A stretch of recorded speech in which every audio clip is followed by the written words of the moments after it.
You walked into the room. You didn't say anything. You didn't need to. But people felt you. They shifted. They became more careful, more aware of what they were saying, more aware of how they were saying it. And you noticed that. You always notice. That's what brought you here, isn't it? Not because you want to be loud, not because you want to dominate, but because some part of you has always known that the way you move through the world is different, that your silence isn't emptiness, it's something else entirely. And today, I'm going to tell you exactly what it is. There's a version of you that spent years trying to fix yourself, trying to be louder, more expressive, more there, in the way the world seemed to demand.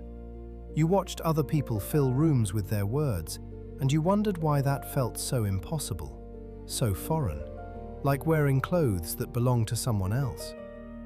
And maybe the people around you confirmed it. You're too quiet. Why don't you talk more? Is something wrong? Nothing was wrong. You were just operating on a completely different frequency than the people asking. Psychology has a term for the way your mind works. It's called deep processing. While others respond to the surface of things, your nervous system is doing something else entirely. It's scanning, comparing, connecting, feeling the architecture beneath what's being said. You don't just hear people, you hear the thing beneath the thing they're saying, the insecurity inside the confidence, the need inside the joke, the fear inside the anger. That is not a flaw. That is a form of intelligence so rare that most people will spend their entire lives never knowing it exists. Here's what no one tells you about power. Real power doesn't announce itself. It doesn't need to. The human brain is ancient machinery. It was built to read signals. Excitement, anger, fear. These are easy. The brain categorizes them in milliseconds, uses them to predict what comes next, to feel safe. But you're calm. Your calm gives the brain nothing to work with, and that nothing is everything. When someone cannot read you, when they search your face and find stillness instead of reaction, something primal activates in them. Not comfort, attention. The kind of attention that borders on obsession. Because unpredictability, in the biology of the mind, is not just discomfort, it is magnetism. It is the reason people remember the ones who didn't try to be remembered. It is the reason you replay conversations with someone who said very little. Now think about this. When someone is performing for you, when they're charming, clever, trying to impress, and you simply look at them, calm, still, not cold, not unkind, just present.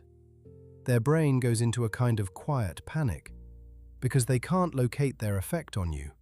They don't know if they're landing, if you're impressed, if you even care.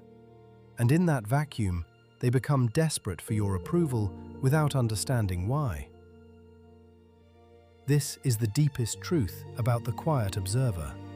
You don't take space, but you command it, without a single word. Here is something almost no one in psychology talks about openly. Silence is a mirror. When you withhold your reaction, when you don't laugh when someone expects you to laugh, don't flinch when someone expects you to flinch, you force them to sit alone inside their own behavior. If they were exaggerating, your silence makes the exaggeration echo in their own ears. If they were performing, your calm dismantles the performance. If they were lying, your stillness makes the lie feel transparent even when you haven't said a word. And here's what makes this so profound. You're not doing anything. You are simply not pretending. In a world where everyone is pretending to be fine, pretending to be confident, pretending they aren't terrified of being seen, a person who simply shows up real is the most disorienting, most powerful, most magnetic thing in any room they enter. People call it intimidating. What they mean is, I cannot manipulate you, and that terrifies me, and I cannot stop thinking about you. That is not coldness. That is sovereignty. And then there's the part no one says out loud. The way this plays in love. There is a particular kind of person, and you know exactly who I mean, who becomes quietly obsessed with the one who doesn't chase them. Not because they're playing hard to get, not because of strategy, but because genuine detachment, genuine self-containment reads to the nervous system like nothing else can. It reads like, this person does not need me. And the human heart, strange and ancient as it is, wants nothing more desperately than what it cannot simply claim. You've felt this, haven't you? The way someone becomes more drawn to you the less you perform for them. The way the quiet dinner, where you said almost nothing but listened with your whole body, was the one they couldn't stop thinking about. Because to be truly seen is the rarest thing there is. And you, the quiet observer, are one of the very few people who actually knows how to see someone. Not their highlight reel, not their performance, them. And when someone feels seen that deeply, they will follow you into silence. So here's what I need you to hear. Not as information, as a correction of something that was never true. You were not broken when you sat quietly at the party. You were not failing when words didn't come easily. You were not behind when others seemed more effortless, more social, more at ease in the noise. You were paying attention. While everyone else was broadcasting, you were receiving, storing, filing, understanding, building a map of the room that no one loud enough to fill it will ever have access to.